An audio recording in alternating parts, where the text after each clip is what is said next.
Well, I'm gonna run this show. Welcome back to Triple Sports Talk. I'm Josh. No Bryce. He's got to go Yay! watch the Cardinals Was beat that the 2 Cubs weeks in again. a row now for no Bryce? I mean, he just wants to go watch the Cubs lose to the Cardinals again. And then there's Roy. But I'm back, and I'm actually back home for the first time in a month. Well, hell, I'm always here almost. I think Roy, I've missed 2 episodes in almost 2 years. Roy, I watched the episode last week. I did. On vacation, I watched it. How was it? I was fun talking to Bryce and Bronx. I talk to them every day. Obviously my son Bronx, I talk to him every day, and I talk to Reed almost every day when we talk about sports. That's all we talk about. So it was just kind of a conversation that we normally have. Yeah, well, I listened, so I know that there were some things you said you wanted. And then you get froze up. Whoa. Oh, your internet out? Whoa, I don't know. You're back. Okay. Back. You had some questions about what I said last week. Yeah, so when we get to them in the baseball portion, I'll bring it up that I remember. I really only remember one for sure, but all right. Yeah. All right. I'm going to rip some standings. Here, I'll do it. Let me do it. Okay, go ahead. It's been 3 weeks since I saw the standings in here. All right, so I'll be a little more into it then. AL East, Yankees still leading. They're at 45 and 33. They're 2 games ahead of Tampa, which has been about 2 weeks in a row now. They've been about 2 games ahead of somebody, whether it's Boston, Tampa. So, but Tampa's at 43 and 35. Toronto is 3.5 back, who making a run. 41 and 36. Boston 6 games back, 44 and 40 and 40. And then Baltimore 11 games back, 34 and 44. They've been better. They've been better last several weeks. They're just not gaining any ground. Yeah. And then AL Central, Detroit again has been just leading this division almost all year. Cleveland's kind of come back a little bit. Detroit is 49 and 30. Cleveland is 8.5 back at 39 and 37. Kansas City under 500, 10.5, 38 and 40. Minnesota just back where they need to be, 11.5 back, 37-41. And then the White Sox, just like they always are, 24 games back, 25 and 54. The AL West, Houston, 45 and 33, are 4.5 games back, or 4.5 games up on Seattle, who is 40 and 37. The Angels are 38 and 40, 7 games back. Texas, 38 and 41, 7.5 games back. And then the A's, who were second in this division, I think at one point in April were leading the division, is now 14 games back, 32 and 48. Yeah. The NL East, Phillies are back on top, 47-31. The last 2 weeks in second. Now they're up a game and a half on the Mets, who are 46 and 33. Atlanta, 10.5 games back, are 36 and 41. Washington, 33 and 46, are 14.5 games back. And then Miami, 31 and 45, are 15 games back. The NL Central, the Cubs, 46 and 32, lead division, 3.5 games up on Milwaukee at 43 and 36. Also 43 and 36 is St. Louis, who are 3.5 games back. Cincinnati, 5.5 back at 41 and 38. And then Pittsburgh, 32 and 48, 15 games back. Last, the NL West, the Dodgers leading this division. They're they're 48 and 31, but they're 3.5 games up on the Giants, who are 44 and 34. San Diego's kind of stalled a little bit. They were right there in second, only a couple games back. Now they're 5.5 games back, 42 and 36. Arizona, they're over 2 games above 500, 40 and 38, 7.5 games back, and then going to have probably the worst record in baseball history is Colorado, 18 and 60, 29.5 games back. So what do you guys say about that lineup that standings that you've seen us now? Well, I'll tell you what. I am gonna go division by division a little bit. I don't have to talk about the AL Central a whole lot, but I'll start in the AL East because that's the one we start. The first month and a half of this season, I would say this was the division that I thought would be the best division in baseball. I just thought it would be. I thought Baltimore would be pretty good. And they really didn't start off very well. Baltimore was in the gutter. Boston did not start well either. Toronto did not start well. And Tampa actually started okay, but they were not flying colors. It was really the Yankees division. The Yankees have stalled, which every team stalls. I'm not pushing any buttons, but they have stalled. And that's why the number looks tighter, 2 and 3.5 and 6 for the next 3 teams. But outside of Baltimore, who like you said, they've been playing better, but they just can't gain ground. They're so far back. Boston, to me, has played like shit, and they're 40-40, right at 500. So it is a really good division. Except when they play the Yankees. Yeah. Even when the Rays, I can't believe the Rays are 43-35, but good hats off to them. So I think the AL East, my takeaway is the division's really good. The Central, I mean, the only thing that confuses me is how the Royals and Guardians are basically 500. To me, they're both much better than a 500 team. Detroit, to me, is, I don't know. Their record's really good. That's their offense when I watch just does not look like it should be very good, but they put up runs. It's weird. Just weird to me. But they're really good. I'll give it to them. The West is a circus. I don't know what to make out of the AL West. Yeah. Houston was dead in the water the first month. Shit, the Athletics looked like they might win it. They were playing so well. Now the Athletics have a negative 127 run differential. They're not that bad. I've watched them. They're not that bad. They just can't pitch. But, yeah, now it looks like a regular standings that I've seen the last 10 years. Astros in first, everyone else behind. Yep. NL West, I mean, it's been the Mets division until they're 1-9 in their last 10. I mean, they can't win a game.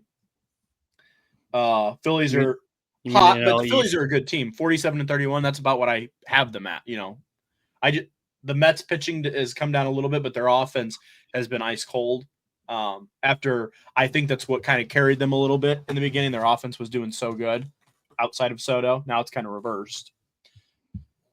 Central, still have a hard time believing the Cubs won't win this division, but they aren't making itself easier on them. They continue to lose. They continue to not sweep. I've noticed that about the Cubs. They'll win 2 of 3. They'll win 2 of 3. They'll lose 2 of 3, but they don't ever sweep a series, it seems like. But the Brewers are playing much better. They're finally over 500. Cardinals are really a streaky team, in my opinion. Win a lot, lose a lot, win a lot, lose a lot. And the Reds, they're 5.5 back, but let's be real, 5.5 back in this time, and you're right in it. I mean, that's one series against the Cubs, a 4-game, where then they're a game and a half back. Yep. And then out west, I don't know what to think out west. I think the Giants are a little bit closer to a mediocre team.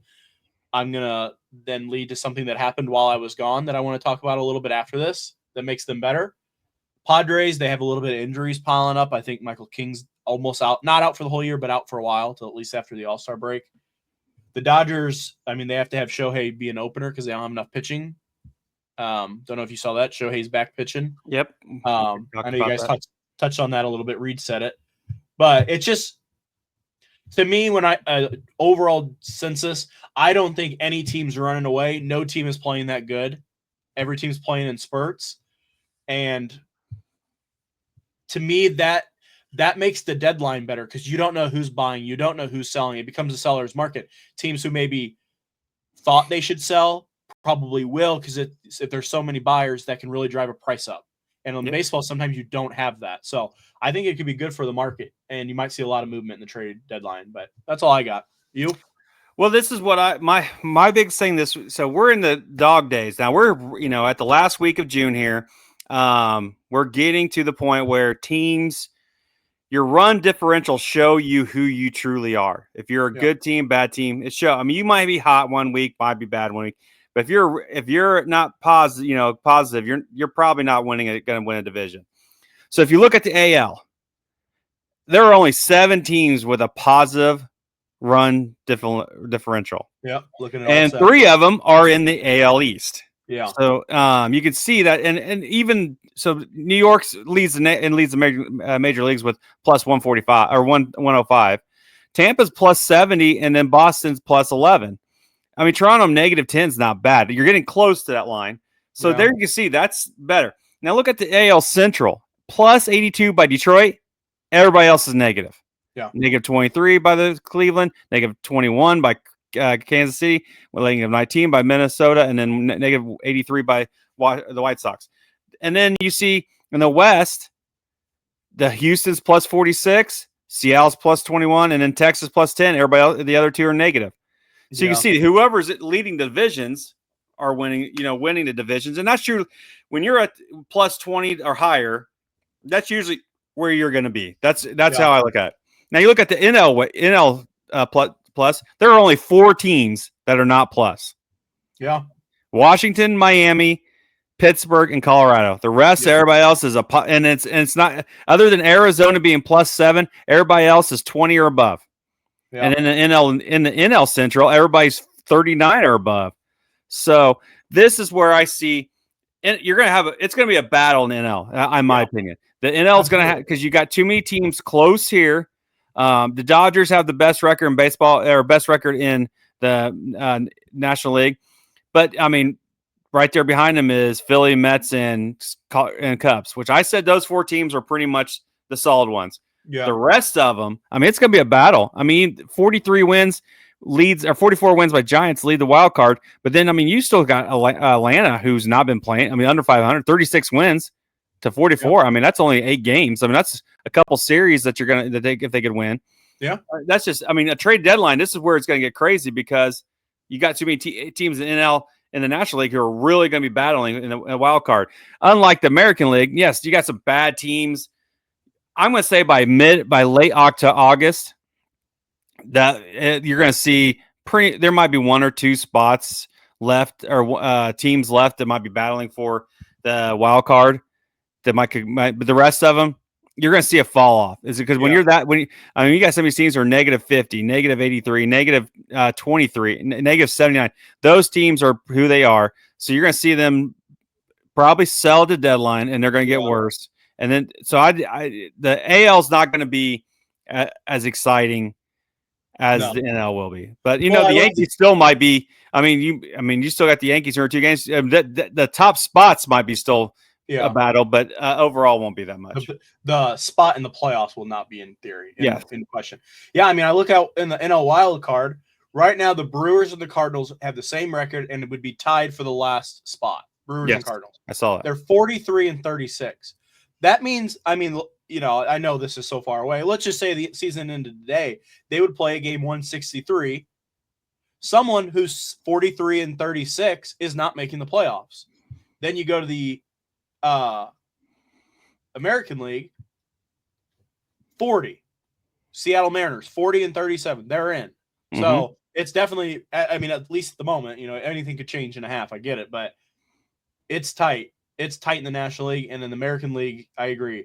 You might have there's a lot of teams battling, but it's because the numbers are so much lower in the American League side. So, well, if you look, usually about right now is where you try to flip to see at the end of June. You see, so if like the Yankees are 45, we got 45 wins. You usually double that. That gives you the overall. So they're going to have 90 wins.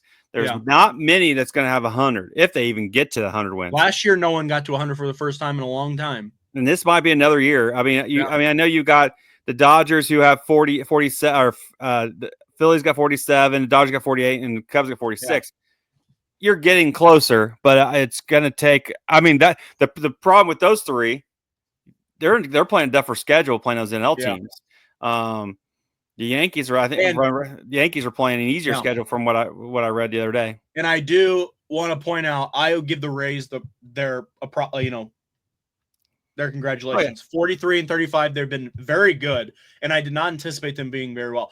But I will put a caveat on it. I don't know if you guys remember this, but I did talk about it. Their schedule was built in a way because of playing in Florida at an outside stadium. They've played 80% of their home games for the season already. They're almost out of home games. Oh, really? So in this back half, they're going to play 80% road games. Let me tell you, I can't say this personally because I've never done it, but I have heard how hard it is to play back to back to back to back road, series. They're going to do like 3 series, home series, 3 series, home series. So that's what the Yankees did the last couple of weeks. I mean, there's lots. The schedule does do a lot. I mean, look at the Yankees. They've already done their last West Coast trip. Yeah. The farthest west they got to go now is Texas. And that's one division. The commissioner had to do it for the Rays. They were too worried about games being played, July, August, September, where it rains a lot in Florida, and canceling games. So they built it in the front half where there's a little bit less rain. So, and from what I've heard, it's been good. And they haven't had too much rain and canceled games. Yeah. But now they're going to hit a lot more road games than a usual team. So like here, I'll give you an example. As of now, the Rays have played 50 home games. They haven't even played 30 away games. So they're going to be on the road a lot. Yeah. So No, schedule does a lot. But all right. I'm going to go over our standings for our draft. The standings have not changed since the last week. Bryce is still in first. Roy's in second. I'm in third. Bryce has 265. Roy, you're 19 back at 246. I'll tell you what, my team's been abysmal since I've left. 234. The Yankees haven't won since I've left. The Mets have not won since I left. The Rangers have not won since I left. And the Nationals have not won since I left. So it's been brutal. I was only about 8 back before I left. Now Maybe I'm you should 30 back. Maybe you should just stay away then. Just stay away. Go back to Michigan or wherever the hell you're at. No, where I need now to you're go, not going Royce, to back to Mexico. Just go to Michigan. I need to go back to Green Up, and so the Yankees can get back to playing some good baseball. Because last time I was there, we went to the World Series. Well, I'm gonna move into the living room. How about that? You and I told you if Natalie ever would finally get rid of you, then maybe we could. Nope. You could just come on visit. Nope, absolutely not. Okay. I don't have a whole lot. I mean, we're in the middle of the month. Next episode, we'll be able to make some adjustments, probably live, but nothing to do here this week. We'll start doing teams later next time. But I don't want to move on from MLB yet. I do want to talk about a few things. One, I didn't get to talk about it last time. I was hoping Bryce would be on here because he would like to talk about it too, I'm sure. San Francisco Giants and the Boston Red Sox make a trade about a week and a half ago, but I haven't been able to talk about it. Rafael Devers goes to the Giants basically for its salary dump. Let's be real. They did get, Kyle Harrison. They got the Giants' first-round pick. Don't remember his name, but hitter. But let's be real. It was a salary dump. Thoughts on it, Roy? I know you guys might have talked about it. We talked about it last week. This is what the Red Sox do. I mean, they get a star like that. Mookie Betts, they've done it with stars the last several times when they if there's any kind of pushback or any little dip in their thing, they get rid of them and try to build back up. That's just what Boston's been doing lately. Well, I'll tell you this. Letting Xander Bogaerts walk for that kind of money, I understood. I don't think anyone thought Xander Bogaerts, other than the Padres, were worth that much money for that long. Mookie Betts was obviously a miss. Everybody knows it. Even they know it. But this one has a little bit of a different scenario. I mean, Rafael Devers, you sign Bregman, who is a better third baseman. I agree. Bregman should be playing third base. Rafael Devers does then become your DH if for their first baseman's healthy. He was pissed, didn't want to do it, but whatever. He ends up doing it. First baseman gets hurt. Anyone can slide from third base to first base. Anybody can do it. Now, is it going to be perfect? No, but you can do it. He says, absolutely not. I'm not good enough glove to go play first. You already told me that. And then at that point, you're basically paying him $30-something million a year for the next, I think, 9. I think he's got 9 years left to be a DH. If I'm not saying as a Red Sox fan, I'm saying if that was a Yankee, if that is a Yankee player, would you have been comfortable moving somebody who's a DH making that much money and won't play anywhere else for nothing? I've been trying to get rid of Stanton for a long time as a Yankee fan. So you think it's a good move in theory? Oh, yeah. No, I think it's a great move. You just can't have – the problem is you cannot just have some paying that much money to somebody just to be a DH. You just can't. See, and I'm on the fence because I do agree with you. You can't pay that much money to someone who can only DH. But he's also a top 10 hitter in the game. Giancarlo Stanton has never been a top 10 hitter for the Yankees. He's been a good hitter at times, but never been a top 5 or top 10, I should say. But not Bregman. Devers is a top 10 hitter. I don't know if the timing for me works. I mean, early in the season like this, I was surprised. Because, and another thing that comes into play for me, Bregman signed a 4-year deal with an opt-out after every single year. He's opting out after this year. Let's be real. He's had too good of a start. He got hurt a little bit. I get it. He's opting out, and he's going to go sign a 10-year deal. What if it's not with Boston? What do they have at third base now? Nothing. They don't have anybody. They could move a shortstop over, but, I don't know. I don't disagree with moving him because, that kind of attitude in the clubhouse probably is not good anyway. But you're also trading a top 10 hitter when they're trying to make the playoffs. I just don't know about the timing. Yeah. And then if you decided you were going to move him, that's fine. Maybe you advertise it. Maybe you get a better deal somewhere. I don't know. I just feel like it went the wrong way for him, which I'm not upset. I don't give a shit about the Red Sox, but still. That's my take. I just wanted to hear yours. No, I mean I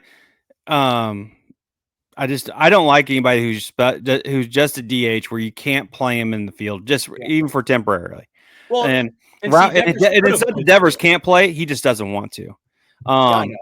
He's not a great third baseman, but he's also not the worst one on the planet. No. But I would for them to keep him to just the DH because they didn't need him for third base because they got Bregman. They're hoping Bregman stays long term. That's their hope, but he's not going to now. Well, now I've been seeing rumors of him being traded at the deadline.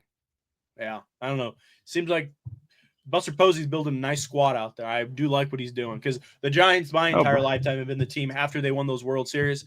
They could not get the star. They could not get the guy to come. They've got Willie Adames. Is he not a superstar? Maybe not, but he's a very good player.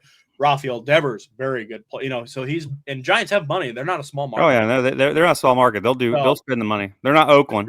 Good for. I like when the Giants are good. I think outside of the Padres, I don't think there's been a good rival for the Dodgers in that division for a long time. So getting the Giants and the Padres up have been nice. So I'm going to skip the I was going to talk about the deadline a little bit, maybe teams we think might sell, but I want Bryce here for that. We got a couple weeks before that. I know we got a month, so we got basically like 4 episodes, I'd say. But I want Bryce. No, I was going to bring up the All-Star voting right now. Just to say the leaders right now for AL, the first baseman Guerrero Jr. Gleyber Torres is leading second baseman for somehow. Yep. Shortstop Jacob Wilson, which he's had a really good year, so I understand. But I can't believe he's over Bobby Witt. I know he's down, but over Bobby Witt. That's Jose Ramirez, pretty much the staple point of third baseman for All-Star game for. Then DH you have Ryan O'Hearn from the Orioles.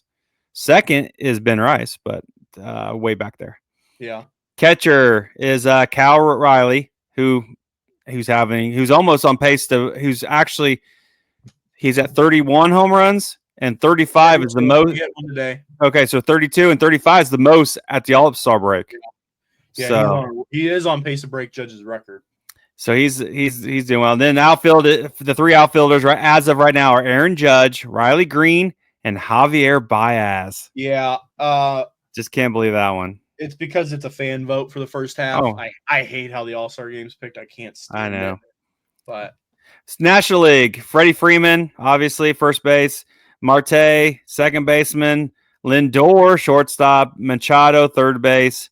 Ohtani, DH. I mean, you're not seeing much. Will Smith, Dodgers, catcher. Then you got Armstrong, Hernandez, and Tucker as your outfielders. Yeah. No surprises, nothing there. Didn't even think about it. So that's all I wanted to. I just want to say, hey, that's update. I voted. I actually have not voted. I usually vote once, but I voted. The only one Yankee that's going to get in on the hitting side is Judge. He'll be the only one. Mm-hmm. Pitching. I was trying to get Goldschmidt. Goldschmidt deserves. He's been really good this year. I love to see Bellinger get in there just because I've enjoyed Bellinger. Goldie, I guess, would have a chance to be a reservist, but he will not start. Pitching side, he was leading up till last week. Yeah. And then All-Star. Yeah, he might get a reserve spot. Fried will definitely get it. I do think Carlos Rodon will also get it, but I won't guarantee that. I don't think he'll get it, but Clark Schmidt is knocking on the door as well. After that, but he just didn't start the season, so I think he's a little. He needs a break too. He needs a break. But I thought Weaver might make it. I don't know if he'll make it now with the timing list. He's been hurt, and I wouldn't want him. He's just come back from IL. Let's get him healed. Yeah. So, okay, that all you got for baseball? Yep. All right. NBA, we haven't talked about a whole lot because we don't really care. But no one cares about the NBA. I did turn it on Game 7. I do like watching Game 7 winner take all for anything. Didn't even. It started with a big shitter when the best player on the other team tore his Achilles in the first 5 minutes. Tyrese Halliburton playing on a strained calf. Roy, I'll give you a tip. If your son ever has a strained calf, do not let him play through it. It's like the 5th time someone's had a strained calf and tore his Achilles in the next week. It's wild. They should definitely do a study on that because I've never seen anything like it. So that sucked. But Thunder were the best team all year. Honestly, set up for a dynasty at their age, but that's another story. So good for them. College World Series was also this week. I did watch that. That was good. It was not good. It was bad. You All didn't. bad. You didn't like LSU? No, I was big. I'm a big Coastal fan. Oh, no, Roy. I didn't care who won. I thought it was good baseball. I thought the whole College World Series was pretty good baseball. Well, I think we talked about Arkansas last week, who just blew it. But you guys did. I did see that. But LSU, I mean, their 8th championship, and that's I think they deserved it. All right, they didn't win, but they played their hearts out. No, they were good all year. So I like College World Series. That's my dream to get out there. I will get out there at some point. Maybe when my Coastal makes it next year, I'll go with you. How about that? I'll probably next time I go out there is if Michigan ever makes it. I'd definitely be out there. Shit went out there in 2019 when they were there. You'll never make it back, so I'll be there. I will tell you this though: I'm in a dynasty baseball league, and I'm trying to get the 2nd overall pick because you only draft rookies really because it's a dynasty league. You keep every player. I'm going to try to get 2nd because I'm assuming I don't know if you know this, Jackson Holiday's and younger brother Ethan Holiday.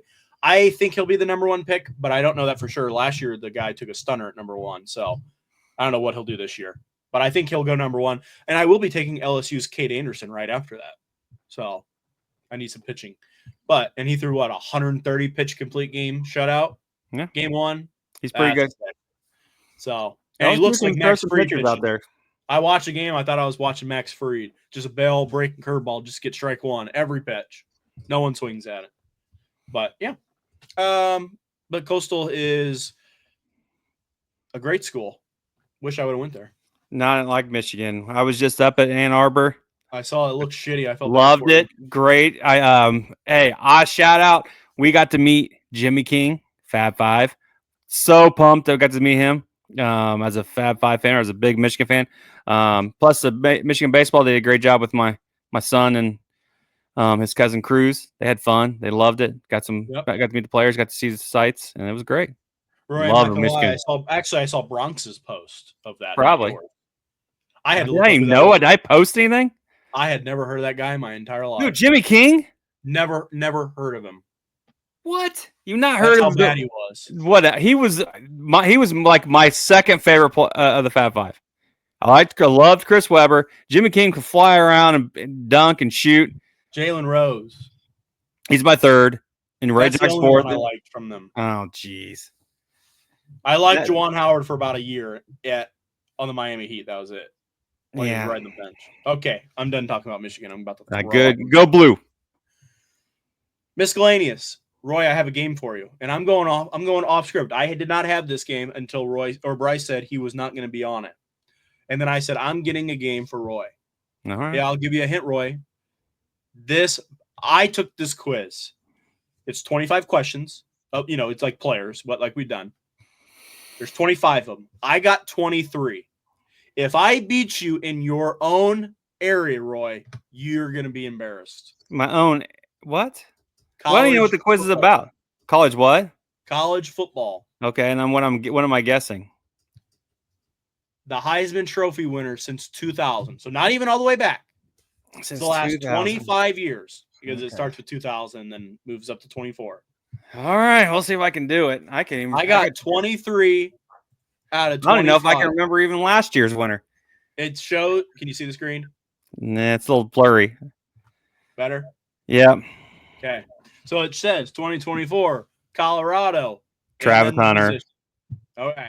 Yeah, 5 minutes. You won't need all 5 minutes. We'll see. All right, let me pull up I know the answers because I got all of them right. I'll give you a hint, Roy. I only missed 2000 and 2001. Those are the only 2 I missed. You're going, Hunter. Oh, I'm already going. Well, Travis Hunter. Good. Do I have to go in order? Joe Burrows. I mean, you don't have to go in order, but you'll need them. Jaden Daniels, I guess, up there.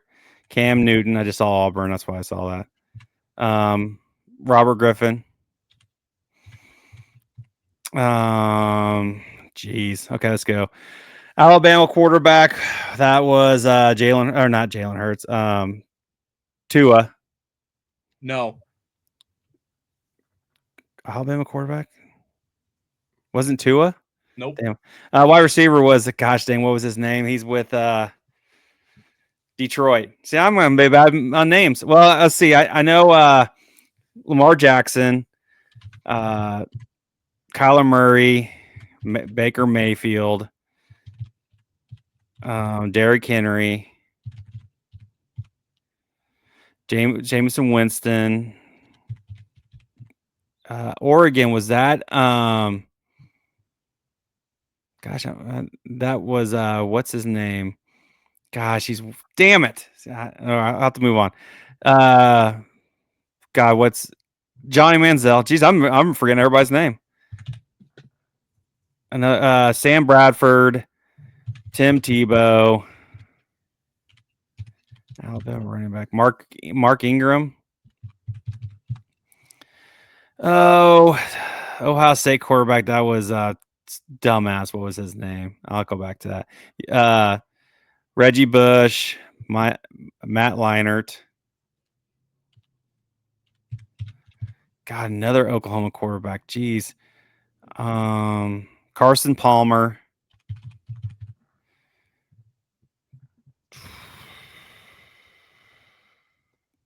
Three minutes.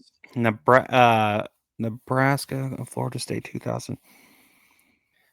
Florida State would have been, geez.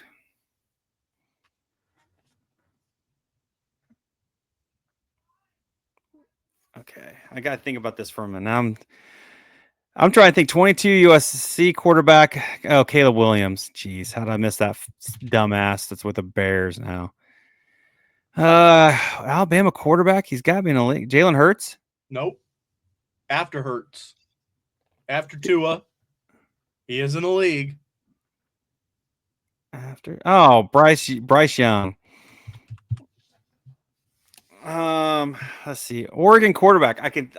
I can see him. They lost to Ohio State in the championship. He's been basically a backup. Yep, you're thinking of the right guy. I know. Jeez, I can't even think of Ohio State's quarterback. You got the one you missed was 2000 Florida State and 2001 Nebraska. I missed the last two. I got everyone other than that. Is Frazier 2001? Who? Frazier? Nope. No, I didn't think I will give you a hint. This wide receiver from Bama and this quarterback from Ohio State have the same last name. Jones. No. Wasn't Pryor. Nope. You should think about this one. One of the best wide receiver seasons I've ever, maybe ever. I know, and I can picture him at Detroit. He's not in Detroit. Oh, he's a Philly. DeVonta Smith, and then Ohio State's is not Troy Smith, is it? Troy Smith. Yeah. All right, you just need Oregon and the Oklahoma. Oregon, I know it's that guy from Hawaiian kid. You got the right kid. I can't think of his name. I mean, because you said he's Hawaiian. Yeah, I know. I can think it's Mariota. Jeez, Oklahoma, 2003. Gosh, dang! You got 45 seconds to get this one to tie me.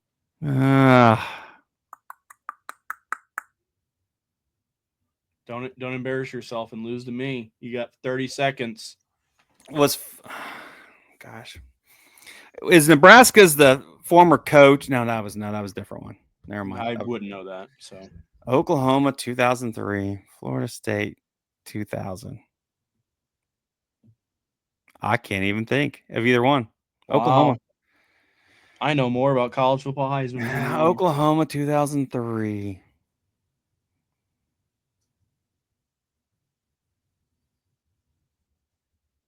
Time. Yeah, I don't know.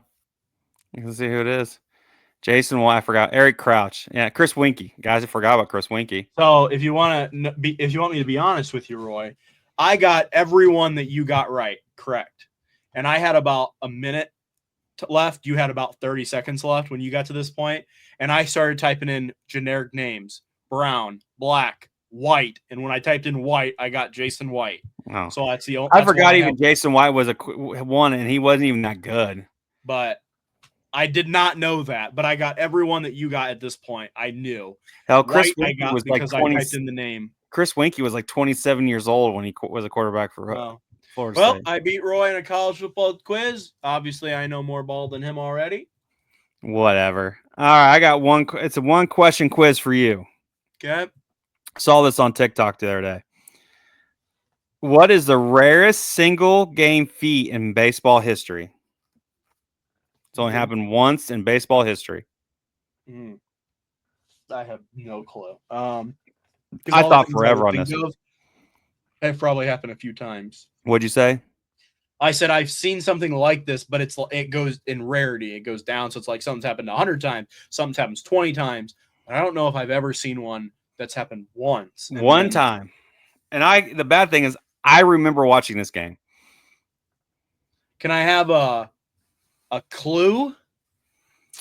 Like, is it a team thing? Is it no, it's an individual player thing.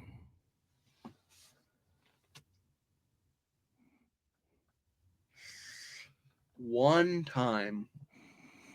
I know you know of the situation. You just probably can't think of. Well, you weren't alive when it happened, so.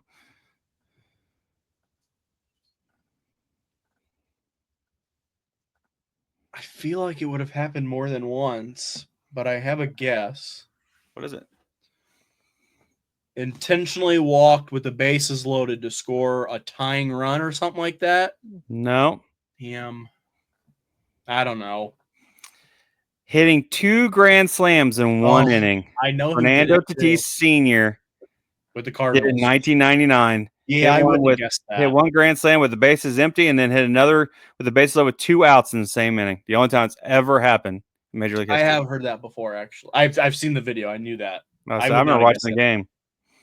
So yeah, because that's how I remember learning about his dad was that. I knew you might have an idea, but I knew Bryce wouldn't have a clue. I wouldn't have known that only happened once, but yep, 2 grand slams in the same inning. Isn't that wild? Next week, I'm going to have you two name who have been the biggest baseball players in MLB history. Like size-wise? Size-wise. I think I could do semi-decent. A lot of them you don't know them, so we'll see. We'll see. It's some you do. But think about that for next week so you and Bryce can come up with names. Bryce, don't cheat and look at names. Nope, I got nothing. All right, solid. It's glad to have Josh back. Other than I had enjoyed Bryce or enjoyed Reed in Bronx. Yeah, but I guess I'll be back in my house to do it and actually be able to look at a screen and think. So, hit the like button, subscribe, comment. We'll see you next week. Peace. See ya.